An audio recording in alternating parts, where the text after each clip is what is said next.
কোটি কোটি টাকা খরচ করে দিল্লি থেকে উকিলকে উড়িয়ে নিয়ে এসে কলকাতা হাইকোর্টে লড়াই করছে, যেখানে মুসলমানদের সমস্যা 97% মুসলমানদের সমস্যা, যেখানে দলিতদের সমস্যা, পিছিয়ে বর্গের হিন্দুর সমস্যা। এই সমাধানের জন্য কেন দিল্লি থেকে নামি দামি উকিলকে নিয়ে এসে লড়াই করলো না মমতা ব্যানার্জি? এর জবাবটা কিন্তু মানুষকে চাইতে হবে। লড়াই করেছে, পাতি লয়ারকে দাঁড় করিয়ে দিয়ে হেরে গেল। কেন? পশ্চিমবাংলায় যারা এক্সপার্ট, যারা নামি দামি লয়ার আছেন, যেমন বিকাশ রঞ্জন ভট্টাচার্যার মতো নামি লয়ার আছে, মমতা ব্যানার্জির উচিত ছিল তো বিকাশবাবুর সাথে বসে একবার কথা বলা, এতে কি করা যেতে পারে, বা দিল্লি থেকে নামি উকিলকে নিয়ে আসতে পারতো তো। যখন চাকরি চুরি তদন্ত না ইডি সিবিআই করে, তার জন্য দিল্লি থেকে কোটি কোটি টাকা খরচ করে লয়ারকে উড়িয়ে নিয়েছে, সেই মামলায় দাঁড় করাচ্ছে। আর এখানে গরিব সন্তানরা, মুসলমান পিছড়ে বর্গের হিন্দুদের ছেলেদের যেখানে ভবিষ্যৎ, এই সার্টিফিকেট বাতিল হয়ে যেতে পারে, এটাকে আটকানোর জন্য কেন দিল্লি থেকে উকিল নিয়ে আসলো না? এটাও কিন্তু পোষে আজকে নাটক করছে। আপনাদের জানিয়ে রাখি, এ শুধু নাম কস্তে দিল্লিতে গিয়ে একটা কেস করবে, নাম কস্তে। এ আরএসএসের হাতে পুতুল। ভাই আমাকে পাঠিয়েছে বিরোধী দল থেকে ভাঙড়ের মানুষেরা। ভাঙড়ে কেন এখনো পর্যন্ত হিমঘর হলো না, তার জন্য বিরোধিতা করব। হিমঘর তাড়াতাড়ি করে দেওয়ার কথা বলবো, ভাঙড়ের মানুষদের নতুন বাস রুট দেওয়ার কথা বলবো। এটা মমতা ব্যানার্জির বিরোধিতা হতে পারে। ভাঙড়ের মানুষ আর্থসামাজিকভাবে কীভাবে স্বাবলম্বী হবে তার কথা বলবো, এটা মমতা ব্যানার্জির বিরোধিতা হতেই পারে। আমি কি শুভেন্দু বাবুর মতো গিয়ে কি চা খাবো নাকি?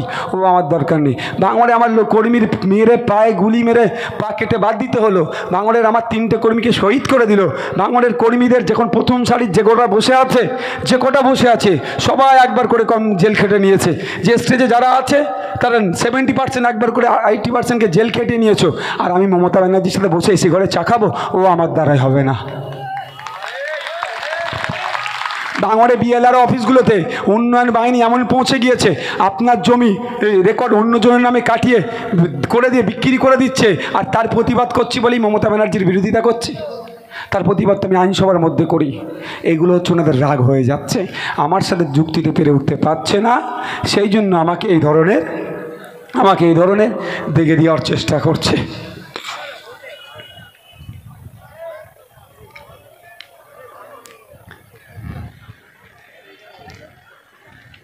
আপনারা দেখেছিলেন গতকালকে হাইকোর্টের একটা রায়। কি রায় হয়েছে? OBC A OBC B category সার্টিফিকেটগুলোকে বাতিল করে দিয়েছে। মমতা ব্যানার্জি বলছে হানকারেঙ্গা তানকারেঙ্গা, হানকারেঙ্গা তানকারেঙ্গা। আমি আপনাদের বলি, এই মমতা ব্যানার্জি টোপ তৈরি করে বিজেপির হাতে দেয়, এই মমতা ব্যানার্জি টোপ তৈরি করে আরএসএসের হাতে দেয়, আর আপনার কাছে ভালো থাকার সাথে থাকার চেষ্টা করে। যখন OBC A OBC B certificate তৈরি করছে, কেন West Bengal backward class welfare commission 1993 যে অ্যাক্ট আছে সেটাকে মান্যতা দিয়ে কেন তৈরি করলো না? যদি সেটাকে মান্যতা দিয়ে তৈরি করতো, আজকে এই সার্টিফিকেটগুলোকে বাতিল করতে পারতো না কোর্ট। জানে মমতা ব্যানার্জি একে মান্যতা দিয়েছে যদি করি, তাহলে মুসলিম সমাজের বেশিরভাগ মুসলিম সমাজের ছেলেমেয়েরা প্রতিষ্ঠিত হয়ে যাবে। চাকরি শিক্ষা থেকে শুরু করে পুলিশ থেকে ডাক্তার পর্যন্ত মুসলিম ছেলেমেয়েরা বেরিয়ে যাবে। সেই জন্য অল্প সময় এদের মন পাওয়ার জন্য, ভোট পাওয়ার জন্য, পিছড়ে বর্গেদের ভোট পাওয়ার মন পাওয়ার জন্য এমন কল করে রাখলো যেন একদিন না একদিন হলো এটা বাতিল হবে। সেই জন্য তারা ওই 1993 আপনার ব্যাকওয়ার্ড ক্লাস ওয়েলফেয়ার কমিশনের যে অ্যাক্ট আছে সেটাকে মান্যতা দিয়ে করেনি, আর আজকে এখন চিৎকার করছে। আপনারা বলুন, এই শাহজাহান শিবু উত্তমদের জন্য সুপ্রিম কোর্টে চলে যাচ্ছে, যদিও বলেছে সুপ্রিম কোর্টে যাব। তবে আমার প্রশ্ন, ভাইপোকে বাঁচানোর জন্য অভিষেক মনু সিংভির মতো দামি দামি লয়ারকে নিয়ে এসে হাইকোর্টে লড়াচ্ছে। ভাইপোকে বাঁচানোর জন্য, চাকরি চোরেদেরকে বাঁচানোর জন্য থাকার দরকার ছিল, বাটাকে জব্দ করার দরকার ছিল আমার। তবে আগামী দিন আসবে, জব্দ আমি ওকে করে দেখাবো। সত্যি বলছি, আমার রাগ হচ্ছে এইটার জন্যই। আমাকে 4টে গাল দিলে আমার রাগ হতো না। আমার শান্ত ভাঙড়বাসীকে কেন তাও ধর্মীয় উস্কানির কথা বলে যাকে ভোট চেয়েছে বলছে। আপনারা বলুন, আপনি একজন বলুক যে আমি স্টেজে দাঁড়িয়ে ধর্মের নামে আমি ভোট চেয়েছি, ধর্মের নামে মানুষকে উস্কে ভোট চেয়েছি? একটা বলতে পারবেন কেউ?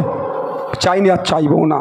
তবে একটা কথা আজকে দাঁড়িয়ে বলবো, ও ধর্মের কথা তুলে গেছে তো, ও ধর্মর কথা তুলে ও কি জবাব দেবো? ওর পিসি কি বলেছে মনে আছে? বলছে কোরআন শরীফ শেষ হয়ে যাবে, রামায়ণ শেষ হয়ে যাবে, নাকি গীতা শেষ হয়ে যাবে, বাইবেল শেষ হয়ে যাবে।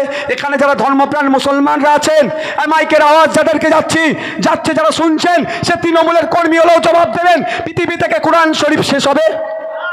বলুন। আর ওর পিসি কি বলেছে? কোরআন শেষ হয়ে যাবে, ওর উন্নয়ন শেষ হবে না। ওর পিসিকে জবাব দিতে হবে তো নাকি? জবাব দিতে হবে তো নাকি? একটা ভোট ওকে দেওয়া যাবে না।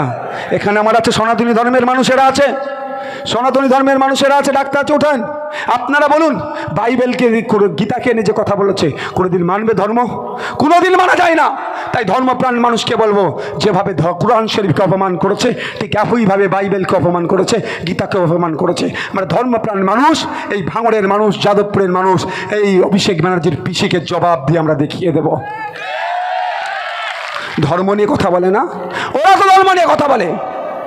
অভিষেক ব্যানার্জির পিসি মাথায় হিসাব দিয়ে ভোট চাইতে যায়, লজ্জা করে না ওদেরকে? রমজান মাসে রোজা রাখে না, রোজাদারদের সাথে বসে ইফতার করতে? কোনোদিন দেখেছেন আইএসএফকে এই ধর্ম নিয়ে রাজনীতি করতে? অপদার্থগুলো ভোটের সময় আসে বড় তিলক কেটে বড় হিন্দু সাজে, অপদার্থগুলো ভোটের সময় আসলে মাথায় হিজাব দিয়ে মুসলমান সাজে। আমি অপদার্থর কাছে অনুরোধ করছি, মানুষ সাজো বাবু, মানুষ সাজো, আর মানুষের হয়ে কাজ করো। অনেক কথা বলেছে, সবটা তো আমাকে কয়েকজন কোশ্চেন দিয়েছিল বলে উত্তর দিয়েছিলাম।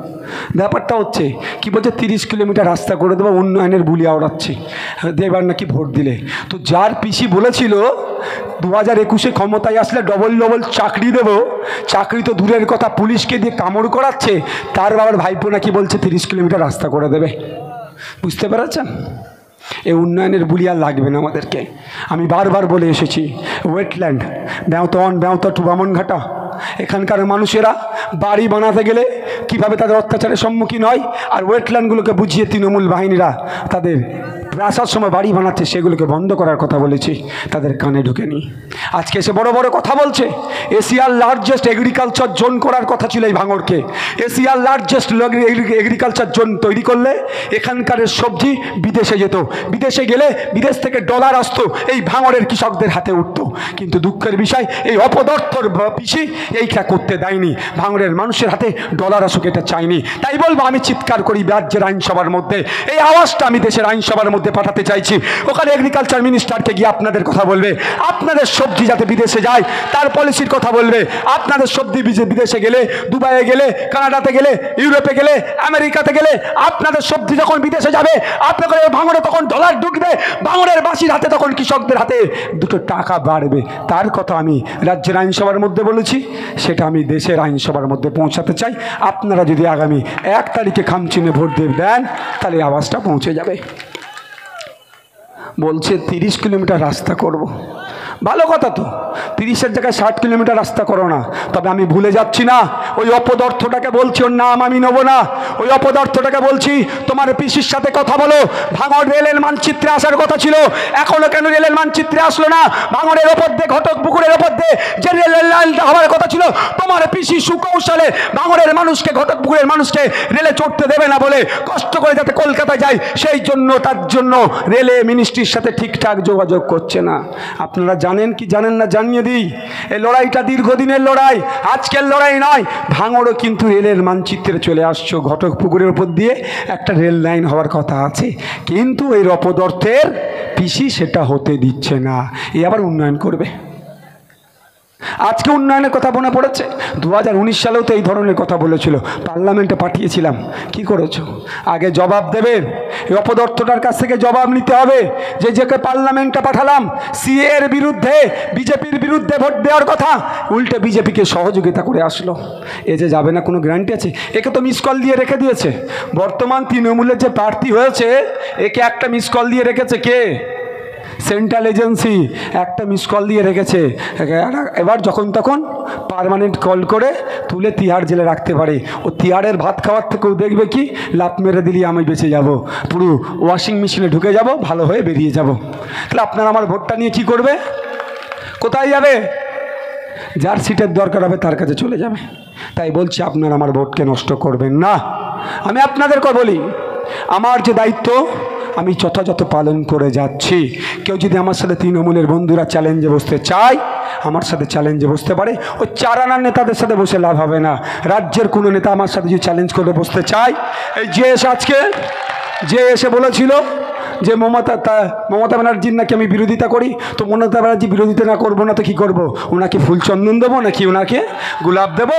ওনার সাথে বসে বিধানসভায় চা খাবো? ওনার দল চাকরি চুরি করে নিচ্ছে, দলিতদের অধিকার চুরি করছে, আদিবাসীর অধিকার চুরি করছে, মুসলমানদের ওয়াকফ বোর্ডের সম্পত্তি চুরি করে নিচ্ছে। আমি কি ওনাকে ফুল চন্দন দেবো নাকি?